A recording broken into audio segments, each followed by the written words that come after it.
I know this trend has been going on for many years, but recently I've been seeing a lot of it, and it is the Mount Rushmore of comic book characters. Now, people use this example as popularity for the characters in DC and Marvel who are the most popular, and realistically, Mount Rushmore is about almost the creation of the United States. It's birth, growth, development, and preservation. And it's the men who specifically gave that to the states. However, in a way, I guess that does show the popularity of those four particular presidents. So what I'm doing is I'm bridging both DC and Marvel. I'm going to give you a Mount Rushmore for DC on their own, Marvel on their own, DC and Marvel combined, and then my own personal Mount Rushmore. Fair warning here, there won't be too many different variations of characters for these Mount Rushmores because I do believe there are only a few select characters who could potentially take these titles, who could be seen to be this important. For the DC Mount Rushmore, this should be relatively simple. We have Superman, Batman, Wonder Woman, and The Flash. Now, if you look at it in terms of popularity, I think this is just straight up obvious. But if you look at it from within the terms of what Mount Rushmore means, birth, growth, development, and preservation, Superman is the birth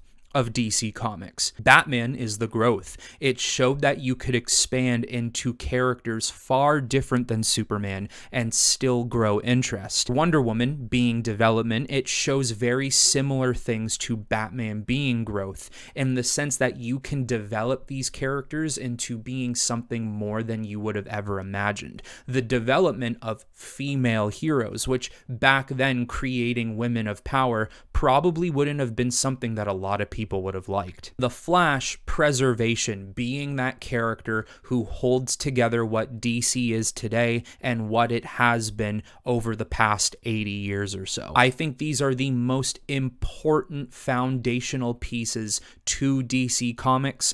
Obviously, I think they are probably four of the most popular. There could be arguments where you would take Wonder Woman out of the equation, but I do believe that her importance to DC's history pretty much solidifies a spot for her here. But now we're going to look at Marvel's Mount Rushmore, in which I have Spider-Man, Hulk, Wolverine, and this was a toss-up. It's between Iron Man and Captain America. I genuinely don't know who to choose between one of these two characters.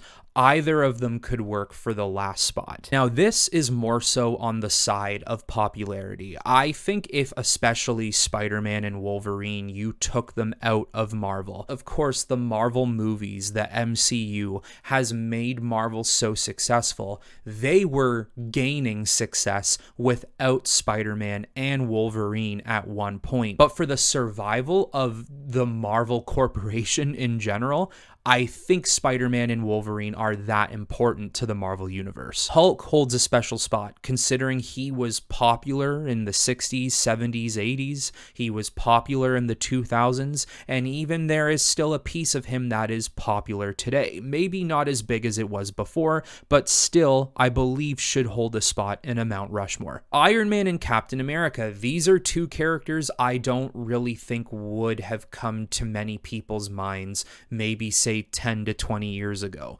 However, the MCU did pick up these characters, no doubt. Then again, I am not a Marvel guy the way I am a DC guy, so I might be wrong in that way of thinking. If you look at what the MCU did for the perception of Iron Man, I think he needs to be on the Mount Rushmore. However, if you're looking for a Superman type character in the Marvel Universe, then it's going to need to be Captain America. Like I said, I am uncertain about this decision. You guys let me know in the comments below. But one of the most important pieces about this Mount Rushmore is Spider-Man, Hulk, and Wolverine. These three characters have a lot to offer for a lot of fans. Even though someone like Hulk and Wolverine couldn't really be hardcore, they can be characters that maybe aren't necessarily meant for children sometimes. The one thing that these three characters have in common is that They're all exciting for kids. They're all great characters for teenagers to get into. And then even when you become an adult, not only do you think about the great times you've had with these characters in the past, but you continue to have great moments reading, watching them, playing them in the future. Now, moving into the DC and Marvel Mount Rushmore. Superman, Batman, Spider-Man, and once again, Iron Man or Captain America. I think looking at it from an unbiased perspective, these are the four characters you have to look at. I think these are the godfathers of sorts for their respective universes. Batman, Superman, and Spider-Man especially, they have done everything they possibly can to ensure that their respective universes have survived. Once again, because the MCU has become so important to comic book history, Iron Man or Captain America, I do believe, needs to be on this list. I don't think Marvel can create an MCU that has been the most successful franchise in human history, and one of their leading characters is not important enough to be on a Mount Rushmore. Batman and Spider-Man are so obvious. Two characters who are just by far the most popular heroes we have on the face of the planet today. Then, of course, Superman, even though his popularity may not be the biggest today, it's what his character has meant in the past. My appreciation for Superman only started in 2013 with Man of Steel, and prior to that, I was never really a big fan of the character, but after that movie, I started to look back on his history, and really you start to realize then and there how important Superman is to the existence of comic characters in general. Now, looking at the Mount Rushmore from my personal opinion, looking at this in terms of my favorite characters, the popularized characters, and the characters I personally believe that DC and Marvel do thrive off of a lot. We have Superman, Batman, Spider-Man, and Wolverine. All four of these characters have found success in comic book form, in video game form, maybe not so much for Superman. They've all had a multitude of movies, some really good, some really bad, some more popular than others.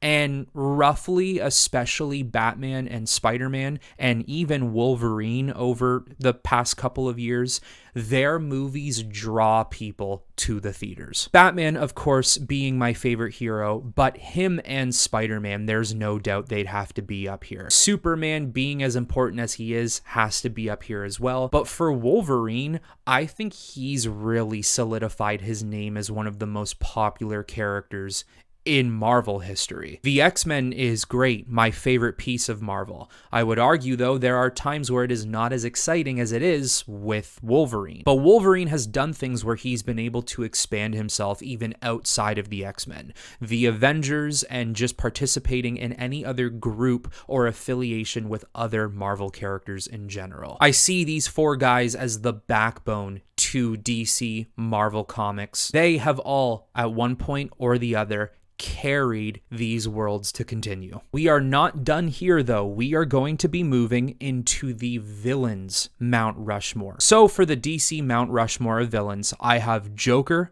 Lex Luthor, Darkseid, and Reverse Flash. Joker and Lex Luthor are pretty self-explanatory. Not only are they two of the biggest DC villains ever, but they're the villains of the two biggest heroes ever in Batman and Superman. And then Darkseid, who has really solidified his spot as a top dog of villains in the DC universe. He is the Omega being. He is the character that a lot of people see being the ultimate threat. Reverse Flash was a little bit of a hard one for me, though. I didn't know if I should go with him or Sinestro. The reason I landed on Reverse Flash is because over the past 10 or 15 years, I think we've seen how important this character plays not just to Barry Allen and the Flash family, but how he can inflict chaos to the entire DC universe. In a world like DC where they love changing history, they love having OP characters, they love multiverses, travel and changes and etc. Now for Marvel's Mount Rushmore of villains, we have Green Goblin, Thanos, Magneto, and Doctor Doom. Goblin, Thanos, and Magneto, not only have they done enough in comic book form to be seen as some of the greatest villains in Marvel's history, they've done enough in movie form. Willem Dafoe's Green Goblin, Josh Brolin's Thanos, Ian McKellen, and Michael Fassbender's Magneto. All of those performances were incredible. Doctor Doom, whereas he hasn't shared that same form of success in film, he has absolutely showed it in comic books. This is a character that you could go anywhere online, and if you talk about Doctor Doom, I guarantee you 95, 96, 97% of people would claim he is one of the greatest villains Marvel has ever seen. 100% film can be king. So as long as they do Doctor Doom justice in their future Avengers movies, which I know a lot of people are really upset on who they decided to cast for it, if they do him justice, they will get his name out there, and he could potentially be seen like a Goblin, a Thanos, or a Magneto in the general public's eyes as well. For these other characters, though, you can't think of Spider-Man without thinking of Green Goblin. You can't think of the Avengers or Infinity War, of course, without thinking Thanos. You can't think of the X-Men without thinking Magneto and the Brotherhood of Mutants. They are staples to all different corners of the Marvel Universe. Now, let's look at the DC and Marvel Mount Rushmore from an unbiased look, which once again, I think it needs to be Joker, Lex Luthor, Magneto, and Green Goblin. Now, of course, you have Joker and Green Goblin on here, which are two very similar characters in their own right. Maybe you only need one of them, but because both of these characters have been so important to Batman and Spider-Man, and just overall the mold of the DC and Marvel worlds, I don't think I could remove either one. The X-Men is huge, and I would think a lot of Marvel fans do love the X-Men, maybe even more so than some of the other characters the world offers. I think because of that, Magneto has to rank out Thanos. And once again, I just believe it is so self-explanatory for Joker and Lex Luthor. Not only is, Joker one of my favorite villains of all time, but they are just the Batman and the Superman of the evil side of things in DC Comics. It would not feel the same if those two characters did not exist. People can absolutely believe and think that they are overrated, and that is completely fine, but throughout the 80 years of DC history, both of those characters have been written and been shown to be the biggest threats to the world's finest. And if you can be a threat to the world's finest, you deserve your faces to be in a Mount Rushmore. Now, in my personal opinion, this is my Mount Rushmore of DC and Marvel villains, and I do have 3 DC, 1 Marvel. I have Joker and Lex Luthor. Like I said, not too many changes were going to occur in this video. And then I've also put in Darkseid and Magneto. Joker and Lex, they can speak for themselves. With Darkseid and Magneto, yes, there is a personal bias here. Both of these characters are my favorite DC and Marvel villains of all time. Magneto, I think, is just in general my favorite Marvel character ever. But Darkseid, to me, as I explained earlier, is the pinnacle of all DC villains. Every single time I imagine a connected DC universe in film or show, or if I were to write my own comic book series or make my own video games, whatever it is, I always view Darkseid as being the final threat, or at least the final threat in a particular arc that I have created. I just believe that character offers everything you would want when it comes to the threat of your favorite heroes, the threat of Earth, the threat of the entire universe. Then for Magneto, I know there's a lot of characters people would have chosen over him. I'm sure a lot of people would have picked Thanos or Doctor Doom or Green Goblin, or maybe even someone else. I think Magneto's presence in film, some of those movies being really good as well, does outrank a lot of those other characters. Once again, he just has the build and the look of honestly a respective Marvel Universe villain. This is a guy that when you know he shows up, you know you're at a disadvantage, and if you don't respect your opponent, you're probably going to lose. Magneto commands that respect. He commands dominance, and I think he would also